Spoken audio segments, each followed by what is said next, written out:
부천의 한 비디오 가게에서 발생한 충격적인 사건을 지금부터 들려드리겠습니다. 화재 현장에서 발견된 시신은 마치 미라처럼 온몸이 붕대와 테이프로 칭칭 감겨 있었고 머리는 이불과 비닐로 여러 겹 쌓여 있었습니다. 더욱 놀라운 것은 범행 과정이 고스란히 담긴 비디오 테이프였습니다. 온순했던 청년이 갑자기 자신을 3000살 먹은 악마라 부르며 잔인한 살인을 저지르는 장면. 전문가들조차 설명할 수 없는 이 기괴한 변화 뒤에는 과연 무엇이 숨어 있었을까요? 지금부터 한 형사가 이 미스터리한 사건을 파헤쳐 나가는 과정을 여러분께 전해드리겠습니다. 1998년 3월 2일 새벽 경기도 부천시 원미구의 주택가 골목은 여느 때와 다름없이 고요했다. 그러나 그 고요함을 찢는 비명 같은 사이렌 소리가 골목을 가득 채웠다. 오전 0시 20분 한 비디오 가게에서 화재가 발생했다는 신고가 들어온 것이었다. 부천 소방서 소속 소방대원들은 현장에 도착하자마자 검은 연기가 새어나오는 비디오 가게의 셔터 앞에서 잠시 멈춰 섰다. 셔터는 굳게 잠겨 있었고 내부에서는 타는 냄새와 함께 불길의 기척이 느껴졌다. 소방대원들은 망설임 없이 셔터, 문의 잠금 장치를 파괴하기 시작했다. 쇠가 부서지는 소리와 함께 셔터가 올라가자 그들은 소화 장비를 들고 재빨리 내부로 진입했다. 화염은 생각보다 크지 않았다.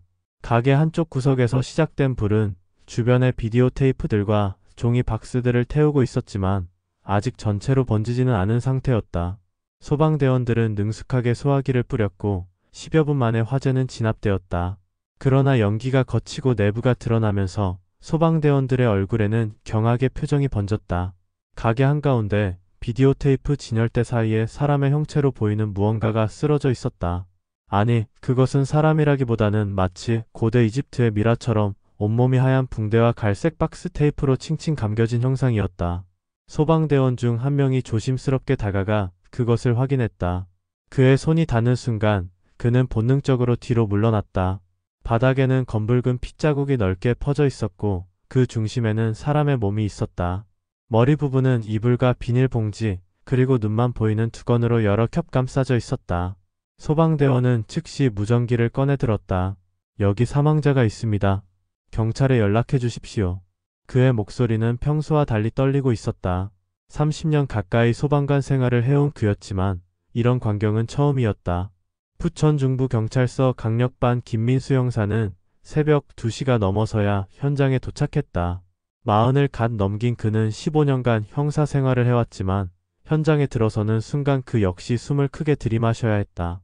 화재 진압 과정에서 뿌려진 물 때문에 바닥은 질척거렸고 그 위에 핏물이 섞여 흐르고 있었다.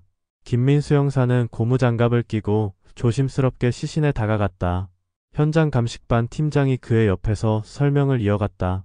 사망자는 이 가게 주인인 이강민으로 추정됩니다. 30대 후반 남성입니다. 보시다시피 온몸이 붕대와 박스 테이프로 감겨 있고 머리 부분은 이불과 비닐, 두건으로 여러 겹 쌓여 있습니다. 감식반 팀장의 목소리는 담담했지만 그의 얼굴에도 긴장감이 역력했다. 김민수 형사는 시신 주변을 천천히 둘러보았다. 바닥에 널린 핏자국의 양으로 보아 사인은 화재가 아니라 다른 것임이 분명했다. 그는 고개를 들어가게 내부를 살폈다. 비디오 테이프들이 빼곡히 진열된 선반들, 카운터 위에 계산기와 회원 장부, 그리고 구석에 놓인 작은 텔레비전. 평범한 동네 비디오 가게의 모습이었다. 화재 원인은 파악되었습니까? 김민수 형사가 물었다. 감식반원 한 명이 가게 구석을 가리키며 대답했다. 저쪽 코너에서 시작된 것으로 보입니다. 인화성 물질을 사용한 흔적이 있어 방화 가능성이 높습니다. 김민수 형사는 고개를 끄덕이며 시신 쪽으로 다시 시선을 돌렸다. 붕대로 감긴 시신의 모습은 그 자체로 수많은 질문을 던지고 있었다. 왜 이렇게 복잡하게 시신을 처리했을까? 단순한 살인이라면 이런 번거로운 과정을 거칠 이유가 없었다. 게다가 화재를 일으켜 증거를 인멸하려 했다면 굳이 이런 방식으로 시신을 감쌀 필요도 없었다. 며칠 후 부검 결과가 나왔다. 국립과학수사연구원의 법의학자는 침통한 표정으로 보고서를 넘겼다. 두개골 함몰, 전신 다발성 골절, 그리고 내부 장기 파열이 확인되었습니다. 사인은 과다출혈과 뇌 손상입니다.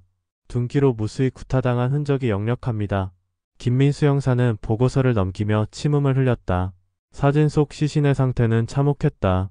두개골은 여러 곳이 함몰되어 있었고 팔과 다리의 뼈들도 여러 군데 부러져 있었다. 이 정도의 손상을 입히려면 상당한 시간과 노력이 필요했을 것이다.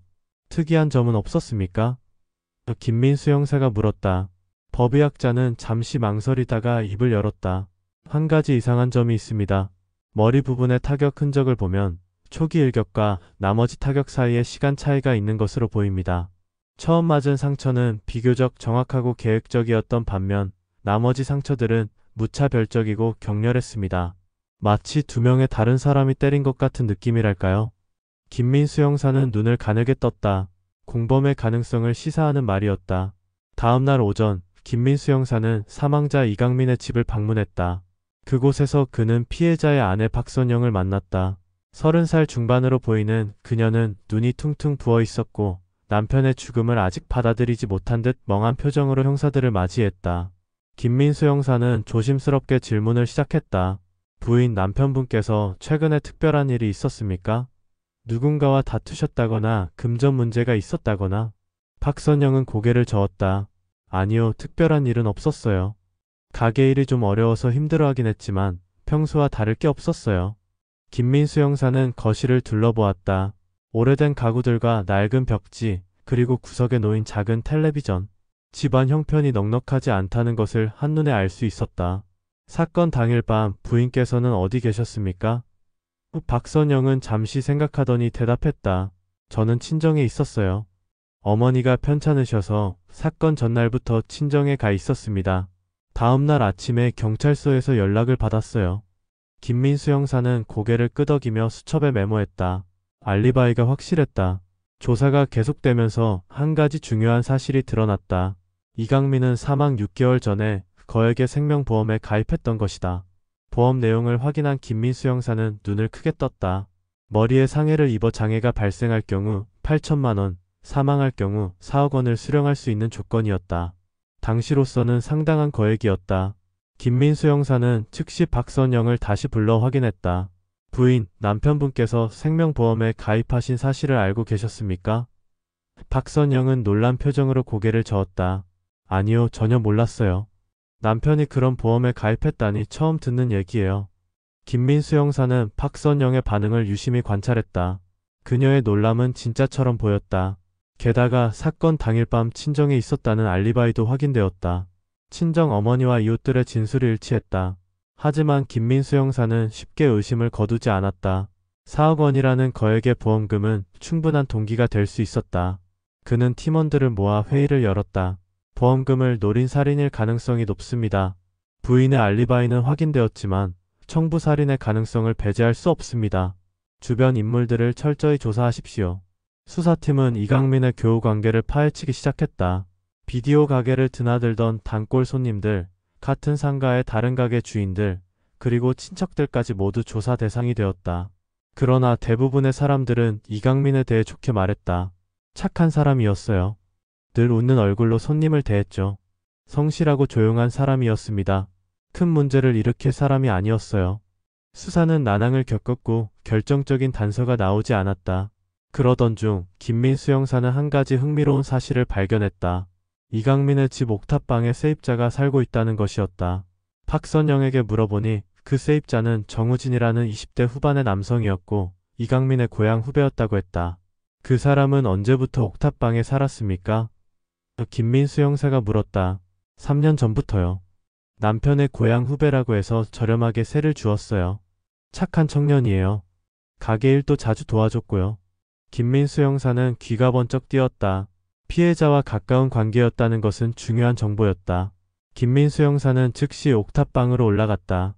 문을 두드리자 안에서 인기척에 들리더니 잠시 후 문이 열렸다. 문틈으로 보이는 남성은 20대 후반으로 보였고 수척한 얼굴에 깊은 다크서클이 있었다. 정우진 씨 맞으십니까? 김민수 형사가 물었다. 남성은 고개를 끄덕였다. 네, 맞습니다만. 부천중부경찰서 강력반 김민수 형사입니다. 이강민 씨 사건과 관련해서 몇 가지 여쭤볼 게 있습니다.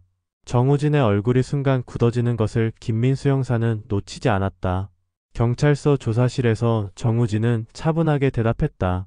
사건 당일 밤에는 집에서 혼자 잤습니다. 특별히 한 일은 없었어요.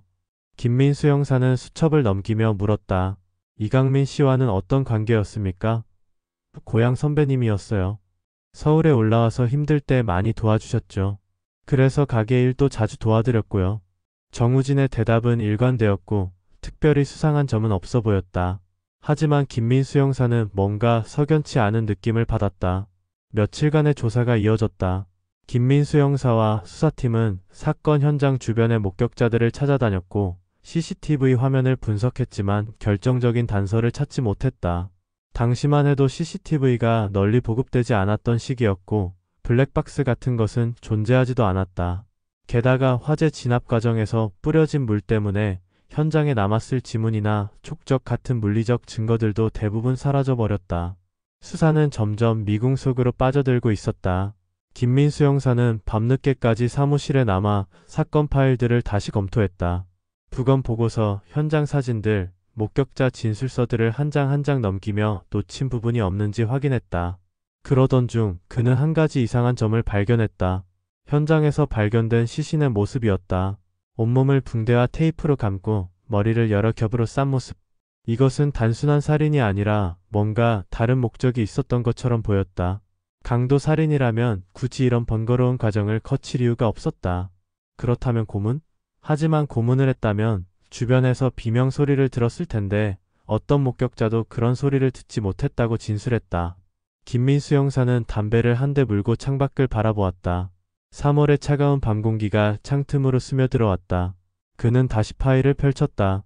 이번에는 이강민의 인적사항과 생활 기록들을 천천히 살펴보았다. 그러다가 그는 보험 가입 내역서를 다시 꺼내 들었다. 6개월 전에 가입한 생명보험. 머리 상해 시 8천만 원, 사망 시 4억 원. 그리고 부인은 이 사실을 전혀 몰랐다고 했다. 왜 남편이 거액의 보험에 가입하면서 아내에게 알리지 않았을까? 다음날 아침 김민수 형사는 보험회사를 방문했다. 보험 설계사를 만나 이강민의 보험 가입 과정에 대해 물었다. 이강민 씨가 보험에 가입하실 때 특별히 하신 말씀이 있었습니까? 설계사는 잠시 기억을 더듬더니 대답했다. 특별한 건 없었어요. 다만 머리 상해에 대한 보장을 유난히 강조하셨던 기억이 나네요. 장애 보험금을 높여달라고 하셨죠. 김민수 형사는 고개를 끄덕이며 다시 물었다. 가족에게는 알리지 말아달라고 하지 않으셨습니까?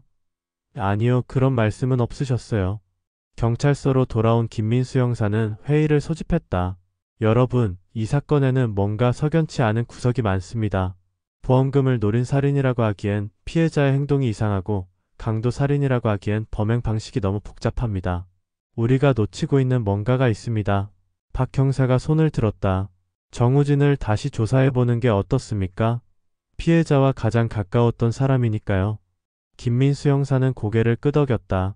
그렇게 하시죠. 이번에는 더 철저하게 조사하십시오. 정우진은 다시 경찰서로 소환되었다. 이번에는 김민수 형사뿐만 아니라 여러 형사들이 조사에 참여했다. 조사는 오전부터 시작되어 오후 늦게까지 이어졌다. 정우진은 이전과 똑같은 진술을 반복했다. 사건 당일 밤 혼자 집에서 잤고 아무것도 듣지 못했으며 이강민 선배와는 좋은 관계였다고 했다. 그러나 김민수 형사는 정우진의 태도에서 뭔가 이상한 점을 느꼈다.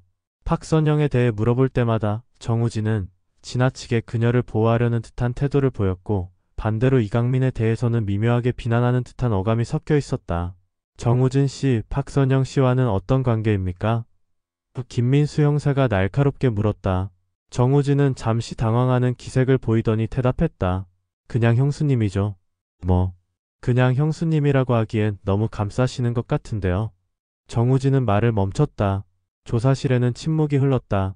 김민수 형사는 정우진의 눈을 똑바로 바라보았다. 뭔가 숨기고 있다는 확신이 들었다.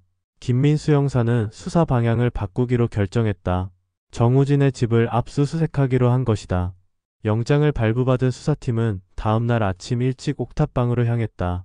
문을 열고 들어선 수사팀은 곧 놀라운 광경을 목격했다. 거실 한쪽 벽면에 여러 대의 모니터가 설치되어 있었고 그 화면들에는 아래층 집안의 여러 방들이 비춰지고 있었다. 거실, 주방, 침실까지 이강민 부부의 일거수일투족이 모두 카메라에 담기고 있었던 것이다. 이게 대체 뭡니까? 김 형사가 소리쳤다. 김민수 형사는 침착하게 모니터들을 살펴보았다. 카메라는 매우 교묘하게 설치되어 있었고 아래층에서는 전혀 눈치채지 못했을 것이다. 성범죄처벌법 위반, 통신비밀보호법 위반, 그리고 김민수 형사는 다른 가능성을 떠올렸다.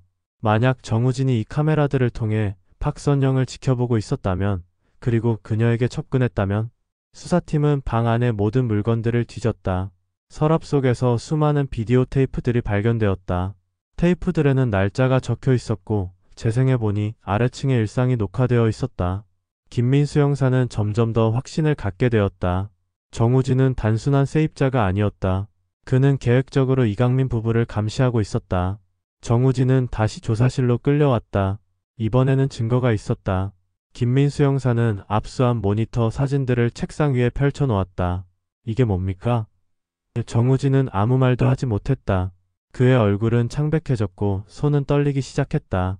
정우진 씨, 당신은 이강민 부부를 불법으로 촬영했습니다. 성범죄처벌법 위반과 통신비밀보호법 위반으로 처벌받을 수 있습니다. 김민수 형사의 목소리는 차갑고 단호했다. 조사실의 공기가 무겁게 가라앉았다. 김민수 형사는 정우진 맞은편에 앉아 그를 바라보았다. 정우진은 고개를 떨구고 있었고 그의 어깨는 미세하게 떨리고 있었다. 김민수 형사는 담배를 한 대 꺼내 물었다가 조사실에서는 피울 수 없다는 것을 깨닫고 다시 주머니에 넣었다. 그는 천천히 입을 열었다. 목소리는 낮고 침착했지만 그 속에는 압도적인 무게가 실려 있었다. 왜 그랬어? 단 한마디였다. 하지만 그 한마디는 조사실의 공기를 완전히 바꿔놓았다. 정우진의 몸이 더 크게 떨리기 시작했다. 그는 고개를 천천히 들었고 그의 눈에는 눈물이 고여 있었다. 그리고 그는 떨리는 목소리로 말했다. 제가 했습니다. 김민수 형사의 눈이 날카로워졌다. 드디어 자백이 나온 것이다. 하지만 그는 서두르지 않았다. 오히려 더 침착하게, 더 조심스럽게 질문을 이어갔다. 무엇을 했다는 겁니까? 정우진은 손으로 얼굴을 감싸쥐고 흐느끼기 시작했다. 이강민 선배님을, 제가 선배님을.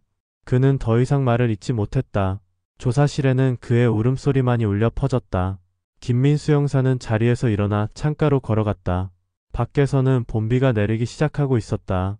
그는 몇 분간 침묵을 지켰다가 다시 자리로 돌아와 앉았다. 처음부터 차근차근 말해보십시오. 당신이 무엇을 했는지, 왜 그랬는지. 정우진은 고개를 끄덕이고 떨리는 목소리로 이야기를 시작했다. 그리고 그가 들려준 이야기는 김민수 형사가 예상했던 것과는 전혀 다른 방향으로 흘러갔다. 정우진의 자백은 김민수 형사가 예상했던 시나리오와는 전혀 달랐다. 그는 떨리는 목소리로 말을 이어갔다. 저는 선배님을 죽이지 않았습니다. 단지 약속대로 했을 뿐이에요. 김민수 형사는 미간을 찌푸렸다. 약속이라니 무슨 약속을 말하는 겁니까? 정우진은 손으로 머리를 감싸쥐며 괴로워했다. 선배님이 저한테 부탁하셨어요. 머리를 한 대만 쳐달라고. 그러면 보험금을 받을 수 있다고. 그래서 보험금의 3분의 1을 제게 주겠다고 약속하셨어요. 조사실의 공기가 순식간에 얼어붙었다. 김민수 형사는 믿을 수 없다는 표정으로 정우진을 바라보았다. 보험 사기. 그것도 피해자 본인이 공모자를 구해서 자신을 다치게 해달라고 부탁했다는 것인가? 언제 그런 제안을 받았습니까? 김민수 형사가 물었다. 사건 발생 3일 전이었어요. 2월 27일 밤이었습니다. 선배님이 저를 가게로 부르셔서 이야기하셨어요. 정우진은 눈물을 닦으며 계속 말했다. 선배님은 생활이 너무 힘들다고 하셨어요. 가게 사정도 안 좋고 빚도 많고. 그래서 이 방법밖에 없다고 하셨습니다. 머리를 다치게 하되 장애가 생기지 않을 정도로만 다치게 해달라고. 그러면 8천만 원을 받을 수 있고 그중 3천만 원 정도를 저한테 주시겠다고 했어요. 김민수 형사는 수첩을 꺼내 빠르게 메모하기 시작했다. 만약 이것이 사실이라면 이 사건은 단순한 살인이 아니라 보험 사기가 살인으로 변질된 경우가 되는 것이었다. 그래서 당신은 그 제안을 받아들였습니까? 처음에는 거절했어요. 하지만 선배님이 계속 부탁하셨고 저도 돈이 필요했습니다. 그래서 결국 승낙했습니다. 정우진의 목소리는 점점 작아졌다. 그리고 선배님이 증거를 남기자고 하셨어요. 나중에 문제가 생기면 서로 책임을 물을 수 있도록 모든 과정을 비디오 카메라로 촬영하자고 했습니다. 김민수 형사는 고개를 들었다. 비디오 카메라로 촬영했다고요? 네, 선배님이 직접 카메라를 준비하셨어요. 3월 1일 밤 약속대로 가게에서 만나서 모든 준비를 했습니다. 붕대와 박스 테이프로 선배님의 몸을 감쌌고 머리 부분도 이불과 비닐, 두건으로 여러 겹 감쌌습니다. 김민수 형사는 의아한 표정을 지었다. 왜 그렇게까지 복잡하게 했습니까? 선배님이 시키신 대로 했어요. 무의식 중에 머리를 방어하거나 돌리면 안 되니까 확실하게 고정하자고 하셨습니다. 그리고 혈흔이 주변에 튀지 않도록 비닐과 두건을 씌웠다고 했어요. 김민수 형사는 이제 사건 현장의 기묘한 모습이 이해가 되기 시작했다. 만약 정우진의 말이 사실이라면 그 복잡한 준비 과정은 보험 사기를 위한 치밀한 계획의 일부였던 것이다. 그래서 당신은 이강민을 쳤습니까? 네. 당구 큐대로 머리를 쳤습니다. 약속대로요. 선배님도 각오하고 계셨어요. 시작하기 전에 조금만 참으세요. 아프지 않게 빨리 끝낼게요. 라고 말씀드렸고 선배님도 알았어. 빨리 해라고 하셨습니다. 정우진은 숨을 크게 들이쉬고 말을 이었다. 그리고 제가 형님 시작하겠습니다. 라고 정중하게 말씀드린 후에 큐대를 내리쳤습니다. 정확히 약속한 대로 한 대만요. 선배님이 의학하고 신음을 하셨지만 우리의 계획대로였습니다. 김민수 형사는 팔짱을 끼고 생각에 잠겼다. 여기까지의 이야기는 일관성이 있었다. 부검 결과에서 법의학자가 말했던 초기 일격이 바로 이 순간이었을 것이다. 그 다음은요? 김민수 형사가 물었다. 정우진의 얼굴이 순간 하얗게 질렸다. 그는 고개를 마구 저으며 말했다. 그 다음은 기억이 안 나요. 기억이 안 난다고요?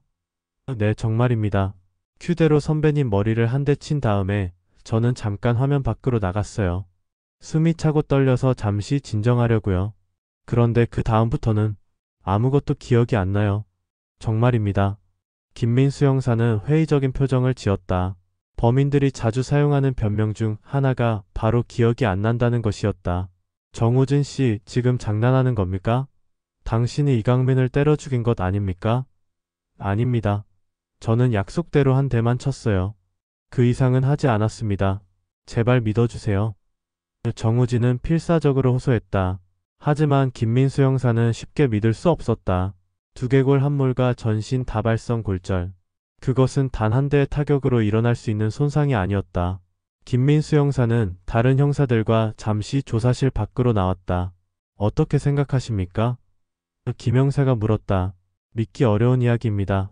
보험 사기를 위해 피해자가 직접 공모자를 구했다는 것도 이상하고 한 대만 치고 나서 기억이 안 난다는 것은 더욱 이상합니다. 박 형사가 끼어들었다. 하지만 형사님, 현장의 모습을 설명할 수는 있습니다. 붕대와 테이프로 온몸을 감은 이유, 머리를 여러 겹으로 싼 이유, 모두 그의 진술과 일치합니다. 김민수 형사는 고개를 끄덕였다. 그렇습니다. 하지만 그것만으로는 부족합니다. 그가 말한 비디오 카메라를 찾아야 합니다.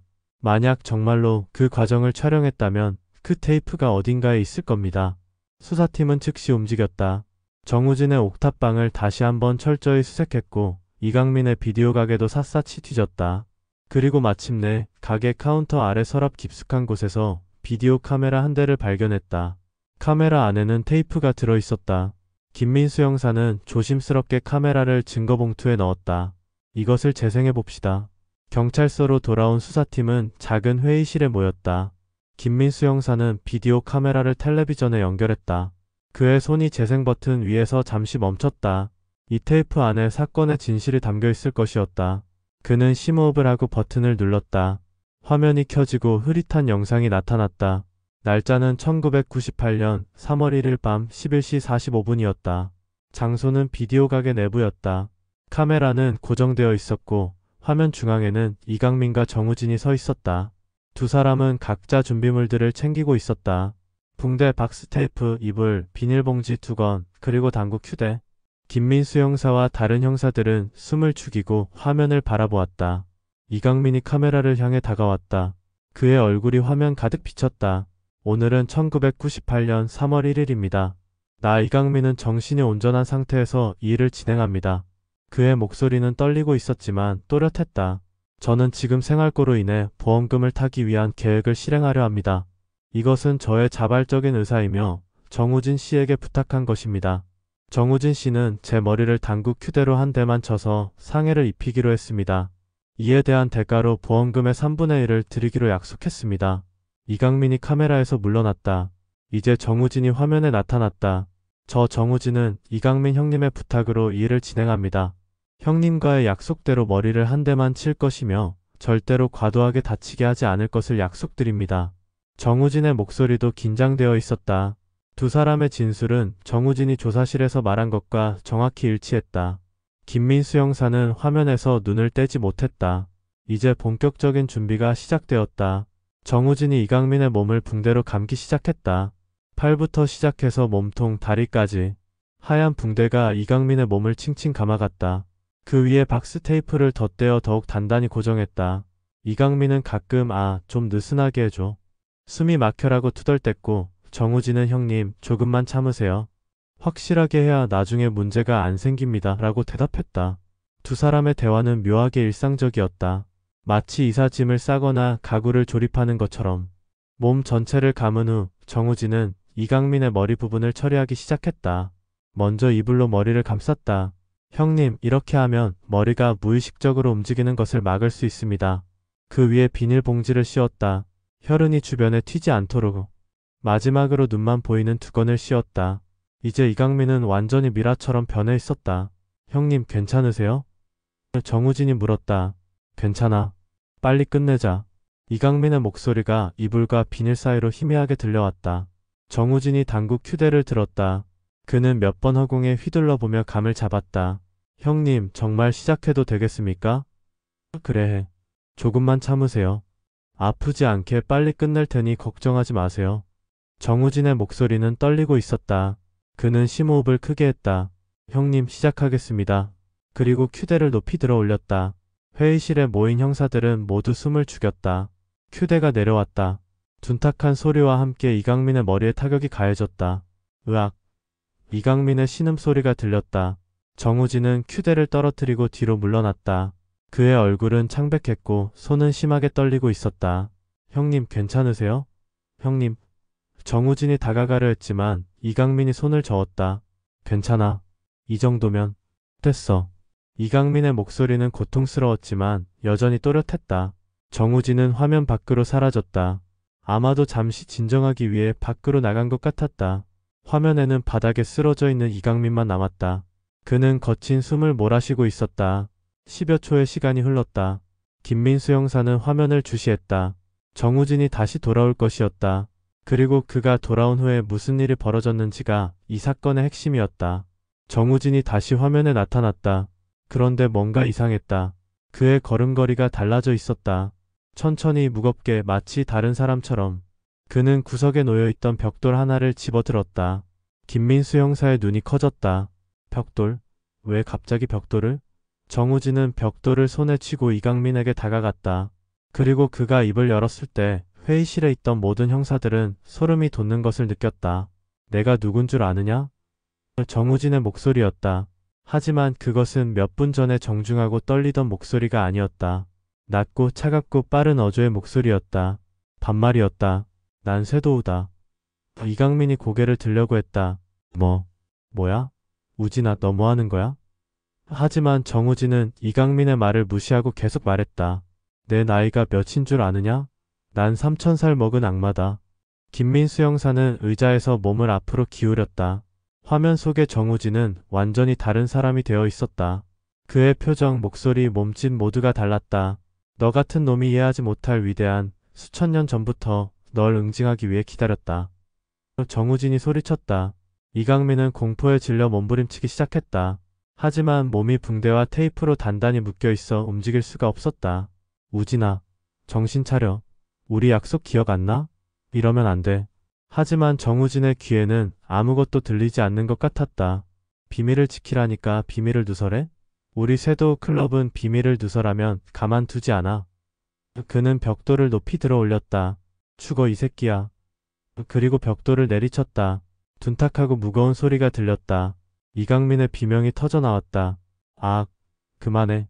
제발 그만해. 하지만 정우진은 멈추지 않았다. 다시 벽돌을 들어 올렸다. 그리고 다시 내리쳤다. 너 같은 놈은 살 필요가 없어. 너 같은 놈이 많으면 많을수록 대한민국에 나 같은 고아가 태어나. 정우진의 목소리는 분노로 가득 차 있었다. 그는 계속해서 벽돌을 내리쳤다. 한 번, 두 번, 세 번. 회의실에 있던 형사들 중 몇몇은 고개를 돌렸다. 너무나 잔인한 광경이었다. 이강민의 비명은 점점 약해졌다. 살려. 살려줘. 하지만 정우진은 멈추지 않았다. 널 죽이려고 왔으니까. 너 내가 왜 쇄도우인 줄 알아? 정우진이 소리쳤다. 그의 얼굴은 땀으로 흥건했고 눈은 이상하게 빛나고 있었다. 너같이 마누라 고생시키는 놈들 죽이러 온 사람이야. 그는 벽돌을 던지고 이번에는 발로 이강민을 차기 시작했다. 옆구리, 다리, 머리. 무차별적인 폭력이었다. 너 지금 내 나이가 몇 살인 줄 알아? 나 자그마치 120살 먹은 악마야. 김민수 형사는 화면을 멍하니 바라보았다. 몇 분 전까지만 해도 정중하고 소심해 보이던 청년이 지금은 완전히 다른 존재가 되어 있었다. 그의 말은 일관성이 없었다. 처음에는 3000살 먹은 악마라고 했다가 나중에는 120살 먹은 악마라고 했다. 섀도우 클럽이니 비밀 누설이니 하는 말들도 전혀 맥락이 없었다. 하지만 그의 행동은 명확했다. 그는 이강민을 죽이고 있었다. 폭행은 10여 분간 계속되었다. 이강민의 목소리는 이제 더 이상 들리지 않았다. 그는 완전히 움직임을 멈춘 상태였다. 정우진은 마지막으로 한 번 더 벽돌을 내리친 후 헐떡이며 뒤로 물러났다. 그는 바닥에 주저앉았다. 그의 얼굴에는 이상한 미소가 번져 있었다. 끝났다. 드디어 끝났어. 그는 중얼거렸다. 그리고 몇 분간 그대로 앉아있다가 천천히 일어났다. 카메라를 향해 다가왔다. 그의 손이 카메라에 닿았고 화면이 꺼졌다. 회의실에는 무거운 침묵이 흘렀다. 김민수 형사는 리모컨을 내려놓고 깊은 한숨을 쉬었다. 박 형사가 떨리는 목소리로 말했다. 이게 대체 뭡니까? 김 형사는 고개를 저었다. 미쳤습니다. 완전히 미쳤어요. 김민수 형사는 자리에서 일어나 창가로 걸어갔다. 밖에서는 여전히 비가 내리고 있었다. 그는 담배를 한 대 꺼내 입에 물었다. 정우진을 다시 데려오십시오. 김민수 형사가 말했다. 그에게 이 비디오를 보여줘야겠습니다. 잠시 후 정우진이 다시 조사실로 들어왔다. 그는 여전히 창백한 얼굴로 고개를 숙이고 있었다. 김민수 형사는 그를 자리에 앉게 하고 텔레비전 앞으로 의자를 돌렸다. 정우진 씨, 당신이 말한 비디오를 찾았습니다. 지금부터 이것을 보여드리겠습니다. 김민수 형사는 테이프를 처음부터 다시 재생했다. 정우진은 화면을 바라보았다. 이강민과 자신이 카메라 앞에서 진술하는 장면, 붕대와 테이프로 몸을 감는 장면, 그리고 당구 휴대로 머리를 치는 장면까지. 정우진은 고개를 끄덕이며 말했다. 맞아요. 여기까지는 제가 기억하는 거예요. 이렇게 약속대로 했어요. 김민수 형사는 아무 말 없이 계속 재생했다. 정우진이 화면 밖으로 사라지는 장면, 그리고 다시 돌아오는 장면. 정우진이 벽돌을 들고 나타나는 순간 정우진은 눈을 크게 떴다. 저게 뭐죠? 그의 목소리는 떨렸다. 화면 속에서 정우진이 소리치기 시작했다. 내가 누군 줄 아느냐? 난 쇄도우다. 정우진은 자리에서 벌떡 일어났다. 아니에요. 저건 제가 아니에요. 김민수 형사가 그를 다시 앉혔다. 계속 보십시오. 화면 속에서 폭행이 이어졌다. 벽돌로 내리치고 발로 차고 온갖 욕설을 쏟아내는 모습. 정우진은 두 손으로 머리를 감싸 쥐고 비명을 질렀다. 아, 안 돼. 이럴 수가. 그는 의자에서 일어나 벽을 향해 머리를 박으려 했다. 형사들이 재빨리 그를 붙잡았다. 진정하십시오. 하지만 정우진은 계속 소리를 질렀다. 제가 아니에요. 저건 제가 아니라고요. 저는 그렇게 하지 않았어요. 그는 울부짖으며 머리를 쥐어뜯었다.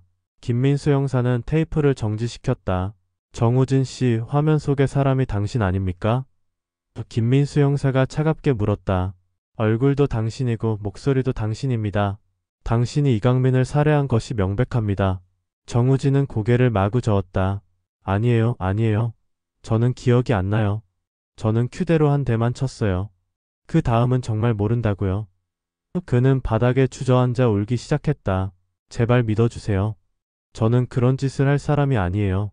저는 선배님을 죽일 생각이 없었어요. 김민수 형사는 정우진을 내려다보았다. 그의 반응은 연기가 아닌 것 같았다. 진심으로 놀라고 공포에 질려 있었다. 하지만 비디오는 거짓말을 하지 않았다. 화면 속에서 이강민을 무참히 구타한 사람은 분명 정우진이었다. 김민수 형사는 깊은 한숨을 쉬었다. 정우진 씨, 당신은 지금 살인죄로 체포됩니다. 당신에게는 묵비권이 있으며 변호사를 선임할 권리가 있습니다. 정우진은 고개를 떨구고 계속 흐느꼈다. 그날 밤 김민수 형사는 사무실에 혼자 남아 사건 자료들을 정리했다. 비디오 테이프는 증거물로 봉인되었고 정우진은 구치소로 이송되었다. 하지만 김민수 형사의 마음속에는 여전히 의문이 남아 있었다. 정우진의 그 극적인 변화는 무엇이었을까? 정중하고 소심한 청년이 갑자기 잔인한 살인자로 변하는 순간, 그리고 자신이 저지른 일을 전혀 기억하지 못한다는 반응. 그것은 연기였을까? 아니면 정말로 무언가 정신적인 문제가 있었던 것일까? 김민수 형사는 관련 자료들을 찾아보기 시작했다.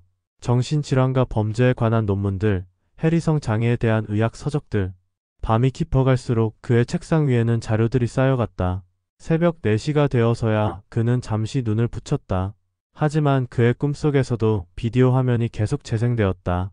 정우진의 변한 목소리, 이강민의 비명, 그리고 벽돌이 내리치는 소리.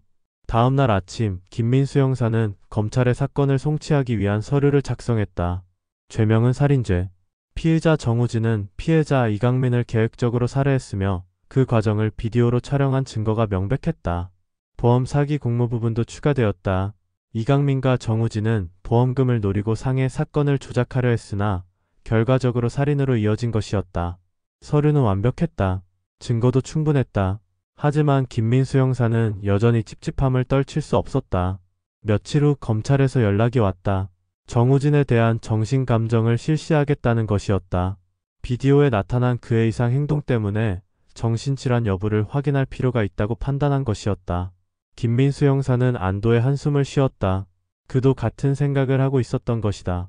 정우진은 국립정신건강센터로 이송되었고 여러 명의 정신건강의학과 전문의들이 그를 진찰하기 시작했다. 정신감정은 한 달 가까이 진행되었다. 의사들은 정우진과 수십 차례 면담을 했고 각종 심리 검사를 실시했다. 뇌 영상 촬영도 했고 과거 병력도 조사했다. 김민수 형사는 정기적으로 센터를 방문해 진행 상황을 확인했다. 의사들의 의견은 엇갈렸다. 어떤 의사는 조현병을 의심했고 어떤 의사는 망상장애를 주장했다. 또 다른 의사는 해리성 장애, 이전에 다중인격 장애라고 불리던 질환의 가능성을 제기했다. 환자는 범행 당시의 기억을 전혀 갖고 있지 않습니다. 담당 의사 중 한 명이 김민수 형사에게 설명했다. 비디오를 보여줘도 자신이 한 행동이라는 것을 인정하지 못합니다. 이것은 단순한 거짓말이 아니라 진짜로 기억하지 못하는 것으로 보입니다. 김민수 형사는 고개를 끄덕였다. 그렇다면 해리성 장애라는 것입니까? 의사는 조심스럽게 대답했다. 가능성은 있습니다. 하지만 확진하기는 어렵습니다. 이 장애는 매우 드물고 진단 기준도 까다롭습니다. 다른 의사는 전혀 다른 의견을 내놓았다. 저는 이것이 정신질환이 아니라고 봅니다. 비디오를 보면 환자의 행동은 매우 목적지향적입니다. 피해자를 살해하기 위해 체계적으로 폭행을 가했습니다. 이것은 정신병적 증상이라기보다는 분노 조절의 실패로 보는 것이 맞습니다. 김민수 형사는 혼란스러웠다. 전문가들조차 의견이 갈리는 상황에서 그가 어떻게 판단할 수 있겠는가? 심지어 어떤 의사는 더욱 충격적인 의견을 제시했다. 솔직히 말씀드리면 이것은 악령에 빙의된 것처럼 보입니다. 김민수 형사는 눈을 크게 떴다. 악령이라니요? 의사 선생님께서 그런 말씀을 하시다니. 의사는 난처한 표정을 지었다. 저도 의사로서 이런 말을 하는 게 우스운 줄 압니다. 하지만 환자의 행동 변화를 설명할 만한 의학적 근거를 찾기 어렵습니다. 갑자기 다른 인격이 나타나서 전혀 다른 목소리와 태도로 이해할 수 없는 말들을 하면서 살인을 저지릅니다. 이것을 어떻게 설명할 수 있겠습니까? 김민수 형사는 고개를 저었다. 악령이라는 설명은 받아들일 수 없었다. 이것은 과학과 법의 영역이었다. 초자연적인 현상으로 도망칠 수는 없었다. 그는 다시 정우진의 과거를 조사하기로 했다. 그의 성장 과정, 가족관계, 학교생활, 그리고 군 복무 기록까지. 혹시 과거에 정신질환의 징후가 있었는지, 폭력적인 행동을 한 적이 있는지 확인하고 싶었다. 조사 결과는 의외였다. 정우진은 평범한 청년이었다. 아니, 평범하다기보다는 오히려 조용하고 순한 편이었다. 초등학교부터 고등학교까지 학교 폭력에 연루된 적도 없었고 성적도 중간 정도였다. 군대에서도 모범적인 병사였다고 했다. 동료들의 진술에 따르면 정우진은 말이 적고 혼자 있는 것을 좋아하는 내성적인 성격이었지만 성실하고 책임감이 강했다고 했다. 딱히 이상한 행동을 한 적도 없었다. 그렇다면 왜 갑자기 그런 일이 벌어진 것일까? 김민수 형사는 정우진의 옥탑방에서 발견된 CCTV 장비들을 다시 떠올렸다. 이강민 부부를 몰래 촬영하던 그 카메라들, 그리고 수많은 녹화 테이프들. 김민수 형사는 그 테이프들을 다시 확인해 보기로 했다. 혹시 그 안에 단서가 있을지도 몰랐다. 증거 보관소에서 테이프들을 꺼내온 김민수 형사는 하나씩 재생하기 시작했다. 테이프에는 이강민 부부의 일상이 담겨 있었다. 아침에 일어나서 식사하는 모습, 저녁에 텔레비전을 보는 모습, 대화하는 모습. 지극히 평범한 일상이었다. 김민수 형사는 빨리 감기를 하며 테이프를 넘겼다. 10여 개의 테이프를 확인했지만 특별한 것은 없었다. 그러다가 한 테이프에서 김민수 형사는 멈춰섰다. 이강민과 박선영이 심하게 다투는 장면이었다. 당신 때문에 내가 이렇게 고생하는 거 알아? 이강민의 목소리가 높아졌다. 가게는 안 되지, 빚은 쌓이지, 대체 어떻게 살라는 거야? 박선영이 울먹이며 대답했다. 나도 힘들어요. 나도 어떻게 해야 할지 모르겠어요. 이강민이 벽을 주먹으로 쳤다. 젠장. 이렇게 살 바에는 차라리. 그는 말을 잇지 못하고 방을 나갔다. 김민수 형사는 테이프를 멈추고 생각에 잠겼다. 이강민은 심한 생활고에 시달리고 있었다. 그래서 보험 사기를 계획한 것이었다. 하지만 그것이 정우진의 살인과 어떤 관련이 있을까? 김민수 형사는 계속해서 테이프들을 확인했다. 그리고 또 다른 장면을 발견했다. 정우진이 박선영과 대화하는 장면이었다. 형수님 괜찮으세요? 정우진이 조심스럽게 물었다. 박선영은 눈물을 닦으며 고개를 끄덕였다. 응, 괜찮아. 우진이 너는 신경 쓰지 마. 요즘 많이 힘들어 보이세요. 제가 뭘 도와드릴 수 있을까요? 박선영이 쓸쓸하게 웃었다. 고마워, 우진아. 내 마음만으로도 충분해. 정우진은 박선영을 걱정스러운 눈으로 바라보았다. 그의 눈빛에는 단순한 걱정 이상의 무언가가 담겨 있었다. 김민수 형사는 테이프를 멈추고 턱을 괴었다. 정우진은 박선영에게 특별한 감정을 갖고 있었던 것 같았다. 그리고 이강민이 박선영을 힘들게 하는 것을 지켜보면서 분노를 느꼈을 것이다. 혹시 그 분노가 범행의 동기가 된 것은 아닐까? 하지만 그렇다면 왜 보험 사기에 동의했을까? 왜 이강민의 제안을 받아들였을까? 김민수 형사는 다시 정우진을 면담하기로 했다. 정신 감정이 진행 중이었지만 수사관으로서 확인해야 할 것들이 있었다. 그는 구치소로 향했다. 면회실에서 정우진을 만난 김민수 형사는 직설적으로 물었다. 정우진 씨, 박선영 씨를 사랑했습니까? 정우진은 고개를 들었다.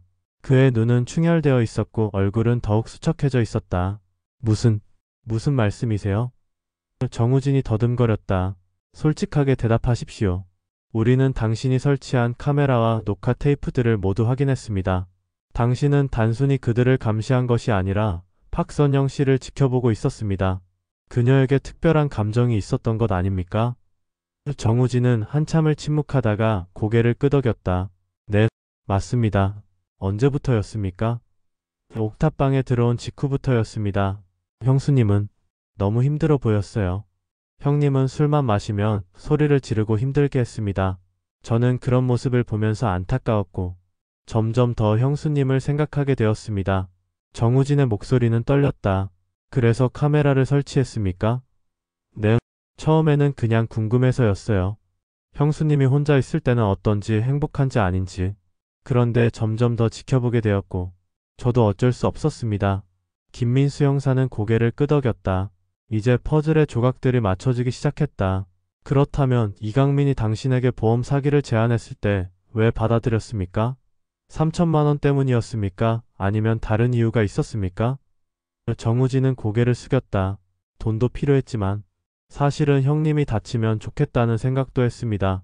형님이 없어지면 형수님이 행복해질 수 있을 거라고 생각했어요. 그래서 살해할 계획이었습니까? 아닙니다. 정우진이 고개를 들며 소리쳤다. 저는 정말로 형님을 죽일 생각이 없었어요. 그냥 약속대로 한 대만 칠 생각이었습니다. 하지만 그 다음은 정말로 기억이 안 나요. 형사님, 제발 믿어주세요. 저는 그런 짓을 할 사람이 아닙니다. 그의 눈에는 진심이 담겨 있었다. 하지만 비디오는 거짓말을 하지 않았다. 김민수 형사는 구치소를 나와 차에 올랐다. 그는 담배를 한 대 피우며 생각에 잠겼다. 정우진은 박선영을 사랑했고 이강민을 미워했다. 그리고 보험 사기라는 기회가 왔을 때 그것을 이용해 이강민을 제거하려 했을 수도 있다. 하지만 계획은 단순한 상해였다. 살인은 아니었다. 그렇다면 무엇이 그를 살인자로 만들었을까? 김민수 형사는 다시 비디오 테이프를 떠올렸다. 정우진이 큐대로 이강민을 친 후 잠시 화면 밖으로 나갔다가 돌아왔을 때의 변화. 그 짧은 시간 동안 무슨 일이 벌어진 것일까? 그는 정신감정 결과를 기다리기로 했다. 전문가들의 의견이 나와야 다음 단계로 나아갈 수 있을 것이었다. 한 달 후 정신감정 결과가 나왔다. 여러 의사들의 의견을 종합한 최종 보고서였다. 김민수 형사는 검찰청에서 보고서를 받아 들고 천천히 읽어 내려갔다. 보고서는 길고 복잡했지만 결론은 명확했다. 피감정인 정우진은 범행 당시 심신미약 상태가 아니었으며 사물을 변별하고 의사를 결정할 능력이 있었다고 판단됨. 즉, 정신질환으로 인한 책임 능력 감경은 인정되지 않는다는 것이었다. 보고서는 계속 이어졌다. 피감정인은 해리성 증상을 일부 보이나 이것이 범행에 결정적인 영향을 미쳤다고 보기 어려움. 비디오 분석 결과 피감정인의 행동은 목적 지향적이며 체계적임. 따라서 본 감정인단은 피감정인이 범행 당시 자신의 행동을 인식하고 통제할 수 있었다고 판단함. 김민수 형사는 보고서를 내려놓고 한숨을 쉬었다. 결국 정우진은 온전한 책임 능력이 있는 살인자로 판단된 것이었다. 재판 준비가 시작되었다. 검사는 살인죄와 사체은닉죄, 방화죄로 정우진을 기소했다. 보험 사기 공모 부분도 함께 기소되었다. 증거는 충분했다. 비디오 테이프, 현장 증거물들, 그리고 정우진 자신의 부분적인 자백. 변호인은 심신미약을 주장했지만 정신감정 결과가 이를 뒷받침하지 않았다. 재판은 수개월에 걸쳐 진행될 예정이었다. 김민수 형사는 사건 파일을 정리하며 다시 한번 모든 내용을 검토했다. 새벽에 발견된 시신, 붕대와 테이프로 감긴 미라 같은 모습, 그리고 비디오에 담긴 충격적인 살인 장면. 이 모든 것이 하나의 사건으로 정리되었다. 하지만 여전히 의문은 남았다. 정우진의 그 극적인 변화는 정말로 무엇이었을까? 계획된 살인을 위한 연기였을까? 아니면 정말로 무언가 정신적인 문제가 있었던 것일까? 김민수 형사는 창밖을 바라보았고 봄은 어느새 깊어져 가고 있었다. 거리의 나무들은 푸르게 물들어 있었고 사람들은 가벼운 옷차림으로 거리를 걸어 다녔다. 하지만 그의 마음은 여전히 무거웠으며 39년을 살았던 한 남자가 죽었고 20대 후반의 청년이 살인자가 되었고 한 여인은 남편을 잃고 혼자 남겨졌다. 이 모든 비극의 시작은 무엇이었을까? 며칠 후 김민수 형사는 박선영을 다시 만났다. 그녀에게 사건의 진행 상황을 알려주고 재판에 대비하기 위해서였다. 박선영은 여전히 슬픔에 잠겨 있었다. 형사님, 제가 몰랐어요. 우진 씨가 그런 생각을 하고 있었는지, 그리고 남편이 그런 계획을 세웠는지. 그녀는 눈물을 흘렸다. 저는 그냥 평범하게 살고 싶었을 뿐이에요. 김민수 형사는 조심스럽게 물었다. 부인 정우진이 부인을 특별하게 생각하고 있었다는 것을 눈치채셨습니까? 박선영은 고개를 저었다. 아니요, 전혀요. 우진 씨는 그냥 남편의 후배였고 착한 청년이었어요. 가끔 저를 걱정해주긴 했지만 그게 그런 의미인 줄은 몰랐어요. 그녀는 손으로 얼굴을 가렸다. 제가 조금이라도 눈치챘더라면 이런 일이 일어나지 않았을까요? 부인 잘못이 아닙니다. 김민수 형사가 말했다. 이것은 정우진의 선택이었습니다. 그가 잘못된 길을 선택한 것입니다. 하지만 그의 말이 박선영에게 위로가 되었는지는 알 수 없었고 그녀는 계속 울었다. 김민수 형사는 잠시 기다렸다가 조심스럽게 자리에서 일어났다. 재판 일정이 나오면 연락드리겠습니다. 힘내십시오. 경찰서로 돌아온 김민수 형사는 보고서 작성을 마무리했다. 수사는 종결되었고 이제 재판만 남았다. 그는 파일을 닫으며 깊은 한숨을 쉬었다. 15년간 수많은 사건을 다뤘지만 이 사건만큼 이상하고 불가해한 사건은 처음이었다. 비디오에 담긴 그 장면들은 아마도 평생 그의 기억에 남을 것이었다. 이후 서울지방법원 형사합 2부에서 진행된 첫 공판에는 많은 방청객들이 몰려들었다. 언론에서 이 사건을 대대적으로 보도했기 때문이었다. 미라 살인사건, 비디오 살인마 같은 자극적인 제목들이 신문 지면을 장식했다. 김민수 형사도 증인으로 법정에 출석했으며 방청석 뒤편에 앉아 피고인석에 앉은 정우진을 바라보았다. 정우진은 수개월 만에 보는 모습이 더욱 야위어 있었다. 파란색 구치소 수감복을 입은 그는 고개를 숙인 채 꼼짝도 하지 않았다. 재판장이 입장하고 모두 기립했다. 착석하십시오. 재판장의 목소리가 울려 퍼졌다. 50대 중반으로 보이는 재판장은 엄숙한 표정으로 서류들을 펼쳤다. 양옆의 배석 판사들도 각자 자리에 앉았다. 검사석에는 30대 후반의 여성 검사가, 변호인석에는 40대 초반의 국선 변호사가 앉아 있었다. 피고인 정우진 일어서십시오. 재판장이 말했다. 정우진이 떨리는 다리로 일어섰다. 피고인은 1998년 3월 1일 경기도 부천시 원미구 소재 피해자 이강민이 운영하는 비디오 가게에서 피해자를 둔기로 수십 차례 구타하여 살해한 혐의로 기소되었습니다. 또한 사체를 은닉하고 화재를 일으켜 증거를 인멸하려 한 혐의도 받고 있습니다. 피고인 이러한 공소 사실을 인정합니까? 정우진은 잠시 침묵했다. 법정 안은 조용했다. 방청객들은 숨을 죽이고 그의 대답을 기다렸다. 정우진의 목소리가 떨렸다. 저는 형님을 때린 것은 맞습니다. 하지만 살해할 의도는 없었습니다. 재판장이 눈살을 찌푸렸다. 그렇다면 일부만 인정한다는 것입니까? 네, 재판장님. 저는 형님과 약속한 대로 한 대만 쳤습니다. 그 이후의 일은 기억이 나지 않습니다. 검사가 자리에서 일어났다. 재판장님, 피고인의 주장은 명백한 거짓입니다. 증거로 제출한 비디오 테이프를 보시면 알겠지만 피고인은 계획적이고 잔인하게 피해자를 살해했습니다. 기억이 나지 않는다는 것은 책임을 회피하기 위한 변명에 불과합니다. 검사의 목소리는 단호했다. 변호인이 일어나 반박했다. 재판장님, 피고인은 범행 당시 정신적 문제를 겪고 있었을 가능성이 있습니다. 비디오에 나타난 피고인의 모습은 평소와 전혀 다릅니다. 이는 해리성 장애의 증상으로 볼 수 있습니다. 재판장이 손을 들어 둘을 제지했다. 검사와 변호인의 주장은 충분히 들었습니다. 증거조사를 통해 사실관계를 명확히 하도록 하겠습니다. 재판은 수개월에 걸쳐 진행되었다. 여러 차례 공판이 열렸고 추가 증인들이 소환되었다. 정우진의 고향 친구들, 군대 동료들, 그리고 이강민의 비디오 가게 단골 손님들까지 모두가 각자의 입장에서 증언했다. 김민수 형사는 매번 방청석에 앉아 재판을 지켜보았고 사건이 어떻게 마무리될지 궁금했다. 변호인은 최선을 다해 정우진을 변호했고 불우했던 성장 과정을 강조했다. 공판이 거듭될수록 정우진의 표정은 더욱 어두워졌다. 그는 자신의 변호인조차 자신을 완전히 믿지 못한다는 것을 느끼는 듯했다. 어느 날 공판이 끝난 후 김민수 형사는 정우진과 잠시 마주쳤다. 법정을 나가는 정우진이 김민수 형사를 보고 멈춰섰다. 형사님, 정우진이 떨리는 목소리로 말했다. 저는 정말로 기억이 안 나요. 제발 믿어주세요. 교도관들이 그를 끌고 가기 전 김민수 형사는 그의 눈을 바라보았고 그 눈에는 진심이 담겨 있었다. 2주가 빠르게 지나갔다. 김민수 형사는 다른 사건들을 처리하면서도 계속 정우진 사건을 생각했다. 그는 수십 번 비디오를 다시 돌려보았다. 정우진이 큐대로 이강민을 친 후 화면 밖으로 나가는 장면, 그리고 다시 돌아올 때의 변화. 무엇이 그 짧은 시간 동안 그를 바꿔놓은 것일까? 분노? 광기? 아니면 정말로 무언가 초자연적인 것? 김민수 형사는 고개를 저었다. 그는 과학과 증거를 믿는 형사였다. 초자연적인 설명은 받아들일 수 없었다.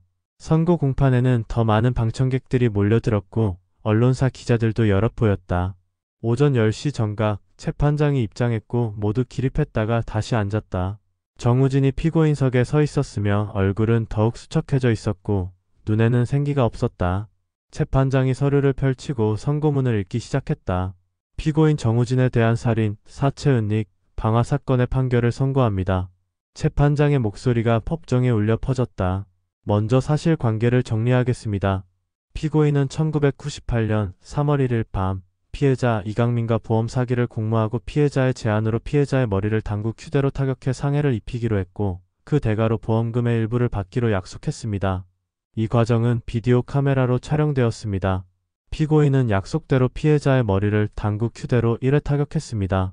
그러나 이후 피고인은 벽돌을 들고 피해자를 무자비하게 구타하기 시작했습니다. 피해자는 중단을 요구했으나 피고인은 멈추지 않고 계속해서 폭행을 가했습니다. 그 결과 피해자는 두개골 함몰과 전신 다발성 골절로 사망했습니다. 재판장은 잠시 숨을 고르고 말을 이었다. 피고인은 범행 후 현장을 떠났고 누군가가 증거인멸을 위해 화재를 일으켰습니다. 피고인은 자신이 화재를 일으키지 않았다고 주장하나 현장에는 피고인과 피해자만 있었으므로 피고인이 화재를 일으켰다고 추정하는 것이 합리적입니다. 김민수 형사는 이 부분에서 미간을 찌푸렸다. 사실 화재의 원인은 명확히 밝혀지지 않았다. 하지만 법원은 정황상 정우진이 일으켰다고 판단한 것이었다. 이 사건에서 법원이 판단해야 할 핵심은 피고인의 범행이 계획적이었는가, 그리고 피고인이 범행 당시 심신미약 상태였는가 하는 점입니다. 재판장이 정우진을 바라보았다. 피고인은 범행 일부를 기억하지 못한다고 주장하며 심신미약을 이유로 감경을 요청했습니다. 그러나 정신감정 결과 피고인은 범행 당시 사물을 변별하고 의사를 결정할 능력이 있었다고 판단되었습니다. 비디오 분석 결과도 이를 뒷받침합니다. 피고인은 비록 목소리와 태도가 변했으나 그 행동은 목적 지향적이고 체계적이었습니다. 피해자를 살해하기 위해 지속적으로 폭행을 가했고 이는 명확한 의도 하에 이루어진 것으로 판단됩니다. 따라서 법원은 피고인의 심신미약 주장을 받아들이지 않습니다. 재판장의 말에 정우진은 고개를 떨구었다. 방청석에서는 숨죽인 긴장감이 흘렀다. 다만 법원은 다음과 같은 정상 참작 사유를 고려했습니다. 재판장이 말을 이었다. 첫째, 범행의 발단이 피해자의 보험 사기 제안이었다는 점. 둘째, 피고인이 불우한 환경에서 성장했다는 점. 셋째, 피고인에게 폭력 전가가 없고 평소 온순한 성격이었다는 점. 넷째, 피고인이 범행을 일부 자백하고 반성하는 태도를 보인 점. 변호인의 얼굴에 희망의 빛이 스쳤다. 하지만 재판장의 다음 말은 차갑고 단호했다. 그러나 이러한 정상 참작 사유를 고려하더라도 피고인의 범행은 매우 잔인하고 악질적입니다. 피해자를 신뢰시킨 후 무자비하게 살해했고 증거를 인멸하려 했습니다. 이는 우리 사회에서 결코 용납될 수 없는 범죄입니다. 따라서 법원은 피고인에게 엄중한 처벌이 필요하다고 판단합니다. 재판장이 망치를 들었다. 법정 안의 모든 사람들이 숨을 죽였다. 피고인에게 살인죄, 방화죄 등을 적용하여 피고인 정우진에게 무기징역을 선고합니다. 망치가 내려쳤다. 둔탁한 소리가 법정에 울려 퍼졌다. 방청석에서 웅성거림이 일었다. 정우진은 그 자리에 주저앉았다. 무기징역. 그는 평생을 감옥에서 보내야 할 운명이었다. 교도관들이 그를 일으켜 세웠고 정우진은 비틀거리며 법정을 나갔다. 그의 뒷모습은 처량했다. 김민수 형사는 자리에 앉은 채 깊은 한숨을 쉬었고 사건은 이렇게 끝났다. 하지만 그의 마음은 여전히 무거웠다. 정우진의 마지막 말이 계속 머릿속을 맴돌았다. 저는 정말로 살인자가 되고 싶지 않았습니다. 그 말에는 진심이 담겨 있었다. 하지만 법은 의도가 아니라 결과를 판단했고 결과는 명백했다. 한 사람이 죽었고 다른 한 사람이 살인자가 되었다. 밖에는 가을 비가 내리고 있었고 김민수 형사는 차에 올라타 담배를 한 대 꺼내 물었다. 그는 창밖으로 빗줄기를 바라보며 생각에 잠겼다. 이 사건은 여러 가지를 생각하게 했다. 가난과 절망이 사람을 어떻게 변하게 만드는지, 왜곡된 애정이 어떤 비극을 낳는지, 그리고 한순간의 선택이 얼마나 많은 것을 바꿔놓는지. 이강민은 생활고를 이기지 못하고 보험 사기라는 잘못된 길을 선택했다. 그 선택이 결국 자신의 목숨을 앗아갔다. 정우진은 돈과 왜곡된 애정 때문에 그 범죄에 가담했다. 그리고 한순간의 분노 폭발로 살인자가 되었다. 박선영은 아무것도 모른 채 평범하게 살려 했지만 결국 모든 것을 잃었다. 누구의 잘못이 더 큰 건지 김민수 형사는 답을 찾을 수 없었다. 하지만 마음 한구석에는 여전히 의문이 남아 있었다. 그토록 온순하고 비폭력적이었던 청년이 어떻게 그렇게 잔인한 살인자로 변할 수 있었을까? 정신의학도 심리학도 범죄학도 명확한 답을 주지 못했다. 결국 인간의 마음이라는 것은 누구도 완전히 이해할 수 없는 미지의 영역인지도 몰랐다. 김민수 형사는 깊은 한숨을 쉬고 텔레비전을 껐다. 내일은 또 다른 사건이 기다리고 있을 것이었다. 지금까지 부천 비디오 가게 살인사건 이야기였습니다. 시청해주셔서 감사합니다.